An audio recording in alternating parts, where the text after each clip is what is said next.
ahead, and that's how markets work. It's all about positioning. So the first hour trade is about positioning, and that's what's happening. I would want to see if now we are building up above 9150, but the bank nifty straight away is up 2%. Now, if smart money is selling bank nifty 300 points lower, it would be at some point selling 350 points higher. So that always, of course, is going to be a bit of a risk factor. But I think ITC, there's something on here because it's not just a normal sort of move, and a large part of Nifty's move today is also because of ITC. That stock is up about 4% right now. So let's see, a lot of moving pieces in this market today. I think you would wait for the market to settle down and give you first reference point, the first hour lower high, and then we'll take it from there. But Ashwani, your thoughts on the market open, and is there a trade here?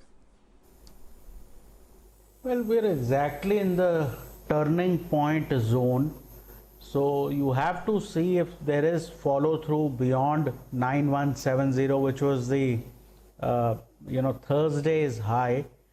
I would think this sort of gap up without any big reason needs to be sold into, but you need to wait for the market to turn before you do that. Okay, and Sudarshan, your thoughts? Okay, Mitesh, sorry, your thoughts? Yeah, so the belief is that, we opened with a big gap and right at the supply points of our supply pivots of 9150, 9170. In case we cross 9170, we will look at some another 80-100 points being added on the upside. But otherwise, to me, still remains a market which is contracting and therefore not a very conducive market to trade. And I think, we'll trade with more stock-specific bias. I think stocks like Marico, some of the cement names come onto the radar early in the morning. All right, gentlemen, thanks a lot for your take on the market opening. Lata, my sense is that, the market's opened right in the business zone, and that is where I think the large seller may come because 9150, 9170, it's going to be tough to cross that. And then, of course, we'll take it from there because for someone who wants to short, this is perhaps as good a gap as any. Let's see.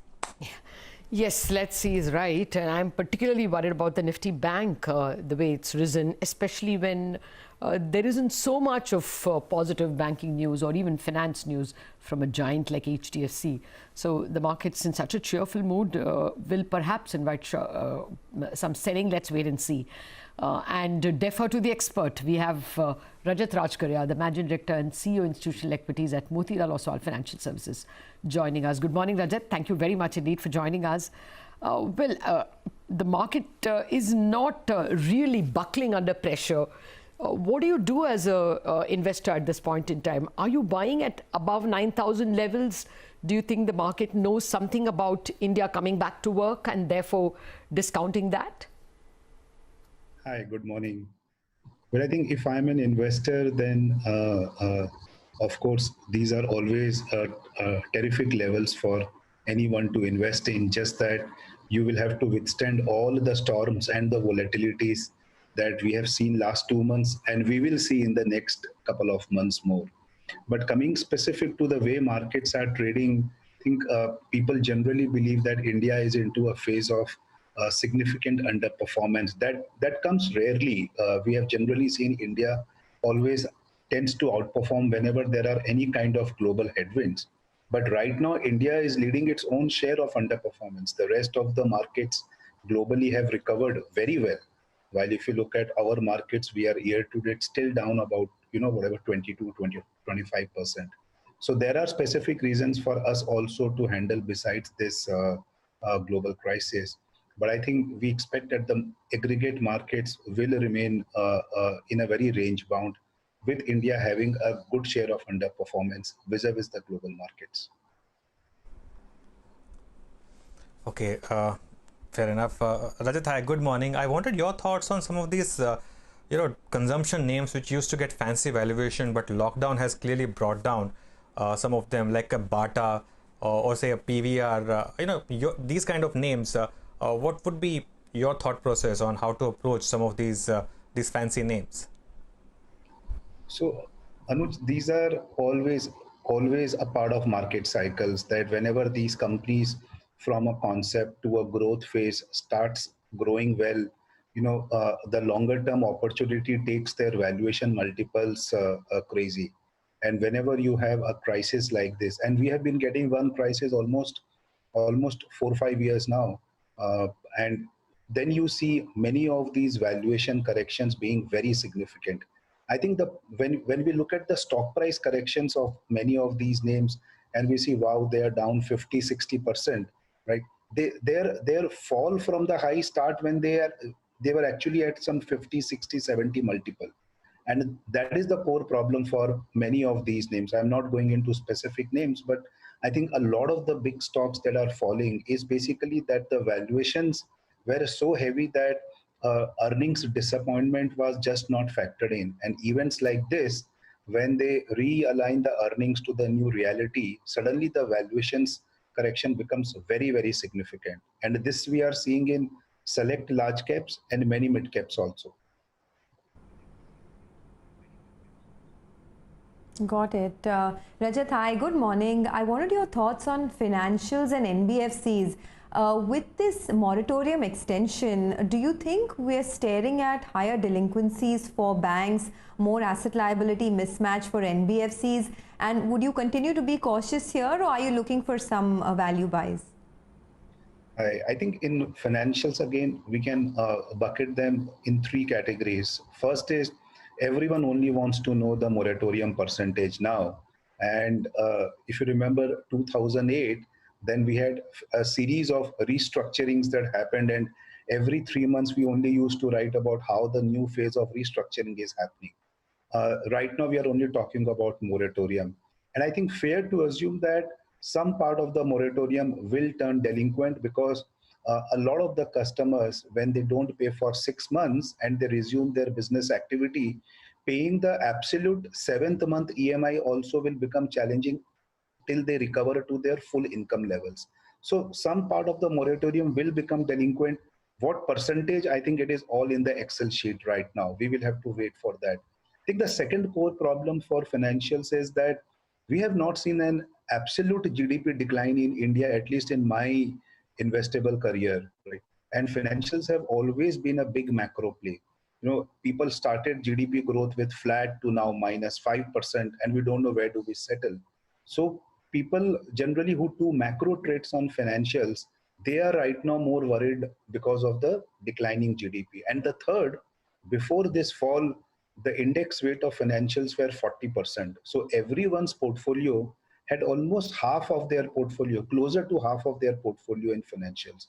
So if people have to buy something new or have to sell something to meet redemptions, financials again are dominant part. So I think combination of all of these reasons is leading to financials performing the way they have been over the last few months. Okay, Rajat, I'm sure there would be a sector churn in your portfolios as well. What are you all trimming off? I would assume financials. And what are you getting into? Would you still go into Bharti Airtel after the promoter himself thinks this is a good level to sell? Well, I think if you look at the sector churning that we are seeing across clients right now, telecom, the representation into the index is still not properly reflecting the size of the space. If you include Reliance Jio as a part of the telecom weight, then this would be the fourth or the fifth largest sector weight in the portfolio. And that is where it is gaining more traction. But I think, needless to say, people are cutting down financials. People are worried of consumption or discretionary consumption. They are raising their weights on IT, on pharma, on telecom. Remember, IT is always a big weight, but pharma and telecom are the two alpha sectors that most of our clients are right now looking at. Also, I must say that this is just 2 months when we have seen so much of volatility. If any of the longer term trends have to be established, it takes time for those trends to be established. 2 months into this correction, it will be difficult to guess what will be the best sector for 2 years. But I think right now we are seeing across the board financials cut, consumption cut, rise in telecom, IT, and pharma. Glad you made that point on pharma. I wanted to have slightly, uh, longer term question than, Rajat, because these stocks are coming out of a multi-year bear market. First of all, what kind of pharma stocks would you prefer? And you think even now is a good time to get into the sector after the kind of rally that we've seen over the last 2 months? So, Anuj, if you recall the phase of 2011, 12, 13, those 3, 4 years were big periods of outperformance of pharma. And one of the key reason was that while the pharma sector earnings was growing, the rest of the corporate India was into a big earnings holiday. Right now, we are into a even more extreme phase when pharma sector, after a decline in earnings over FY 17, 18, 19, has started coming back into some kind of a growth mode. And the rest of the corporate sector is into a massive earnings decline phase.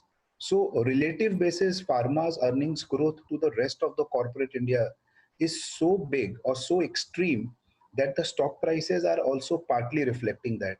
If you ask me from an absolute return point of view, I don't think that once some of these stocks trade at 25p, there is much headroom for them to grow. But whenever you have phases like this, the whole concept of greed and fear drives these stocks from one end to another. As people are selling out financials even at 50% down from their highs, they are buying pharma even at 50% higher from their recent lows.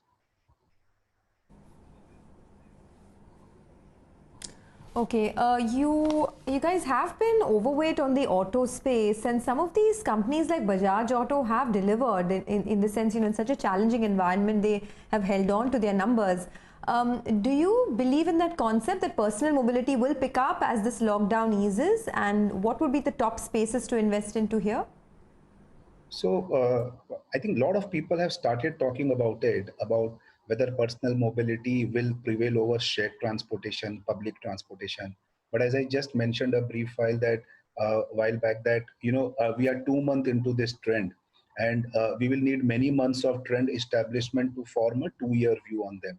But logically, I think one should start seeing that. But more important is uh, what kind of autos people will buy if the employment or the income growth remains under some kind of a stress. So I think two-wheelers is what generally investors are more positive on right now, or at best something like a Maruti, where the entry-level car purchases by people in semi-urban, urban areas may just be more prevalent. But I think any trend like this is something that we will only get to see during the festive season of September, October. Before that, it is going to be more of hope. Numbers are going to get reflected only at least 3 to 4 months down the line. Okay. Yes, that we would know. There's too many